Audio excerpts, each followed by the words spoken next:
بسم اللہ الرحمن الرحیم۔ نبی کریم صلی اللہ تعالیٰ علیہ وسلم نے فرمایا کہ نجات دینے والی تین چیزیں ہیں۔ یہ نسائی شریف کی سند صحیح سے روایت ہے۔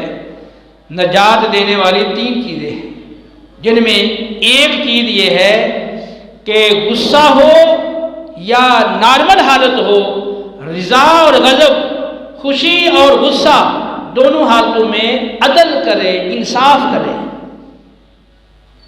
اور واقعی یہ ہے تو مشکل کام۔ وَلَا يَجْرِمَنَّكُمْ شَنَآنُ قَوْمٍ عَلَىٰ أَلَّا تَعْدِلُوا اعْدِلُوا هُوَ أَقْرَبُ لِلتَّقْوَىٰ۔ فرمایا کہ کسی قوم کی عداوت اور دشمنی تمہیں اس پر نہ ابھارے، اس پر برانگیختہ نہ کرے کہ تم انصاف ہی نہ کرو۔ انصاف کرو، یہی تقوی کے زیادہ قریب ہے۔ قرآن یہ کہہ رہا ہے کہ تمہارا دشمن ہے نا، تمہارا مخالف ہے، تم سے اس کو عداوت ہے اور تمہیں اس پہ غصہ ہے، تب بھی تم نے اس کے حق میں انصاف سے کام لینا ہے۔ یہاں تم نے غصے کی وجہ سے بے انصافی سے کام نہیں لینا۔ نبی کریم صلی اللہ تعالیٰ علیہ وآلہ وسلم نے ہمیں غصے پر کنٹرول کرنے کے حوالے سے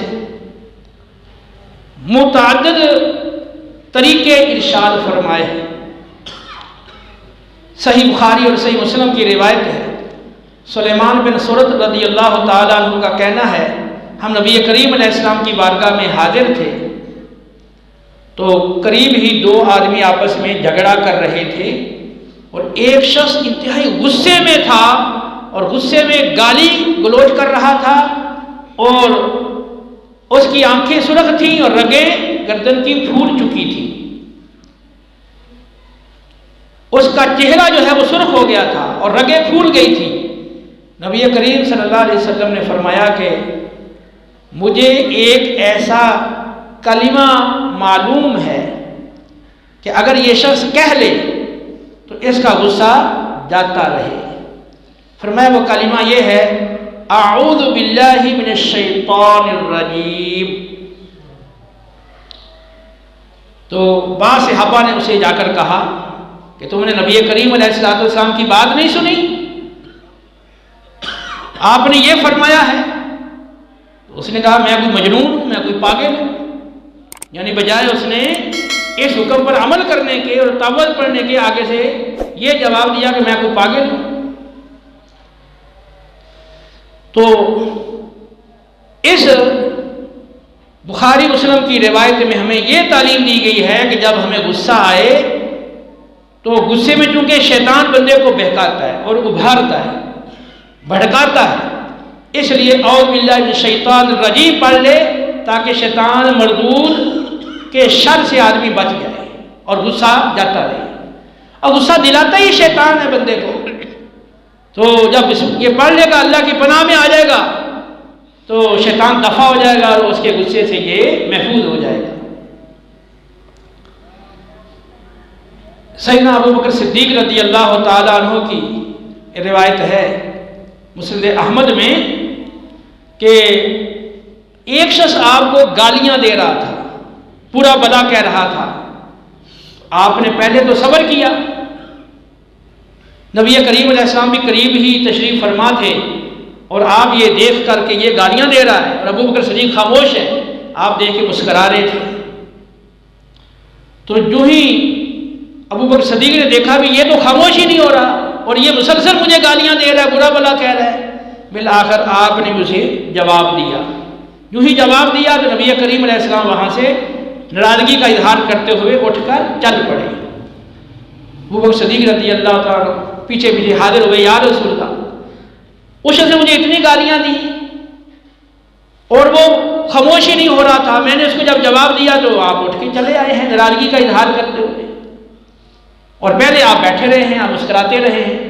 فرمایا دراصل جب پہلے آپ خاموش تھے نا تو تمہاری طرف سے ایک فرشتہ وہ اس کو جواب دے رہا تھا، لیکن جب تو نے جواب دیا تو فرشتہ چلا گیا، شیطان آ گیا، اب میں شیطان کے پاس تو نہیں بیٹھ سکتا، اس لیے میں اٹھ کے آ گیا۔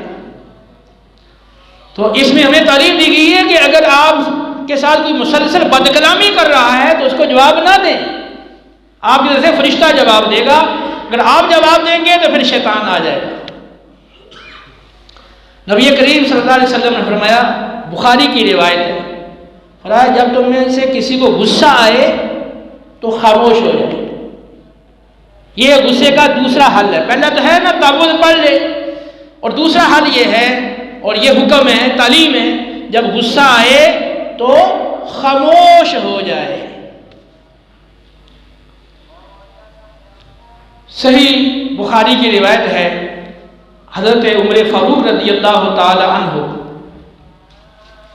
کے پاس ایک شخص آیا، عیینہ بن حصن، اس کا بھتیجا حر بن قیس رضی اللہ تعالیٰ عنہ وہ قراء میں سے تھے، اس وجہ سے عمر فاروق رضی اللہ تعالیٰ کے دربار میں انہیں ایک مقام حاصل تھا، تو ان کے ذریعے سے اجازت لے کر وہ آیا اور آ کر کہنے لگا کہ اے امیر المومنین، آپ نہ تو ہمیں مال دیتے ہو اور نہ ہی عدل و انصاف کرتے ہو۔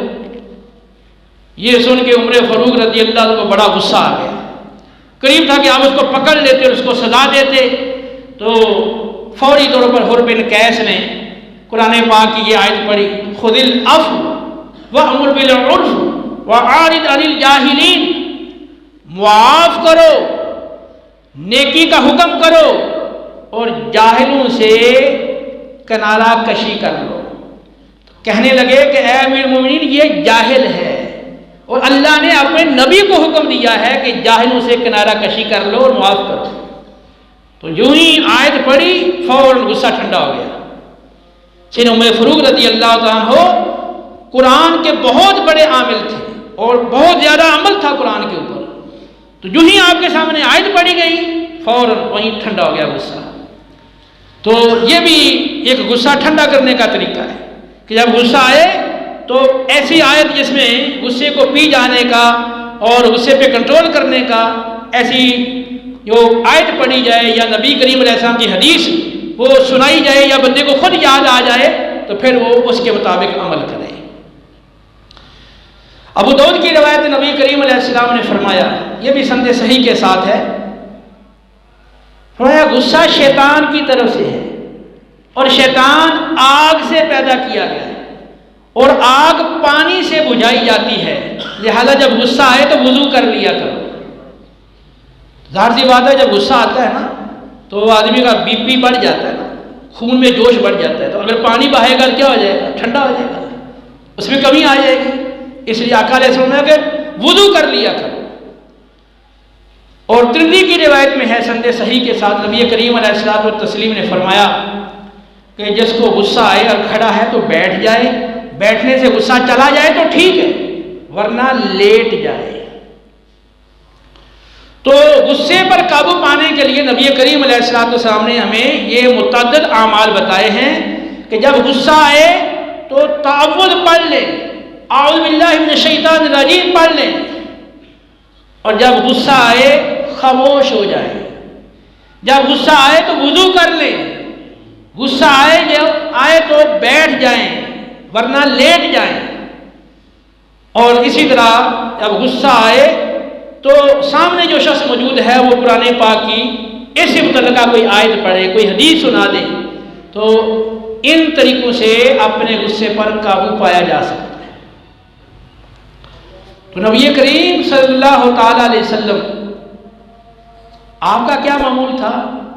بخاری شریف کی روایت ہے، جب آپ صلی اللہ تعالی علیہ وسلم ناراضگی کے عالم میں ہوتے، نہ تو گالی دیتے، نہ لعنت کرتے، نہ کوئی فحش بات زبان سے نکالتے، صرف اتنا کہنے پر اکتفا فرماتے، ما لہ تریب جبینہ، اسے کیا ہو گیا ہے؟ اس کی پیشانی خاک آلود ہو۔ اب پیشانی خاک آلود ہو یہ ذو معنی لفظ ہے، یعنی ایک تو زجر کے لیے اور ایک ہے کہ اس کو سجدے کی توفیق ملے، سجدہ کرے، کیونکہ سجدے میں وہ پیشانی وہ خاک کے ساتھ وہ ملتی ہے۔ تو نبی کریم علیہ السلام جب ناراضگی کے عالم میں اور غصے کے عالم میں ہوتے تھے، نہ گالی دیتے تھے، نہ لعنت کرتے تھے، نہ کوئی فحش بات کہتے تھے، بس اتنا کہتے تھے ما لہ تاریب جبینہ، اسے کیا ہے، اس کی پیشانی خاک آلود ہو۔ نبی کریم صلی اللہ تعالی علیہ وسلم نے غصے کی وجہ سے، غصے کی حالت میں، ناراضگی کی وجہ سے کسی عورت کو کبھی نہیں مارا، نہ کسی خادم و غلام کو کبھی مارا، اور کبھی آپ نے اپنا ذاتی انتقام نہیں لیا۔ یہ مسند احمد کی روایت ہے۔ ہاں اگر اللہ کے حکم کی خلاف ورزی ہوتی تو پھر اللہ کا جو حکم ہوتا آپ اس کے مطابق عمل کیا کرتے تھے۔ تو غصے پر قابو پانا یہ سیکھیں، یہ اپنی عادت بنائیں۔ انشاءاللہ غصے پر قابو پانے کی برکت سے آپ بہت ساری دنیا کے اندر آفتوں اور مصیبتوں سے بچ جائیں گے۔ گھروں میں غصہ آتا ہے تو فوراً شوہر طلاق دے دیتا ہے، غصہ آتا ہے تو بچوں کو مار پیٹ شروع ہو جاتی ہے، غصہ آتا ہے تو رشتہ داروں کے درمیان جھگڑے شروع ہو جاتے ہیں، پڑوسی کے ساتھ جھگڑا شروع ہو جاتا ہے، ایک مسلمان کا دوسرے مسلمان کے ساتھ جھگڑا شروع ہو جاتا ہے، بسوں میں سفر کر لیں تو سواری اور کنڈکٹروں کا آپس میں جھگڑا، اور لین دین میں گاہکوں کے اور جو دکاندار ہیں ان کے جھگڑے، اور پھر اسی طرح جو ماتحت ہے اور ایک اس کے اوپر حاکم ہے جو صاحب اقتدار ہے، تو ان کے اندر آپس کے اندر یہ ناراضگیاں، یہ جھگڑے، یہ بہت سارے معاشرے کے اندر فسادات کا سبب بنتے ہیں۔ تو اگر معاشرے کے سارے افراد اپنے غصے پہ قابو پا لیں، اس پہ کنٹرول کر لیں، پورا معاشرہ وہ خوشگوار بن جائے گا، امن و سلامتی کا گہوارہ بن جائے گا۔ لہذا آج سے ہر شخص یہ تہیہ کرے کہ آئندہ سے انشاءاللہ میں اپنے غصے پر قابو پاؤں گا، اور شریعت مطہرہ نے جو غصے کے حوالے سے ہماری رہنمائی کی ہے، جو تعلیمات دی ہیں، میں ان پہ پورے طور پر عمل کروں گا۔ اللہ ہمیں عمل کی توفیق دے۔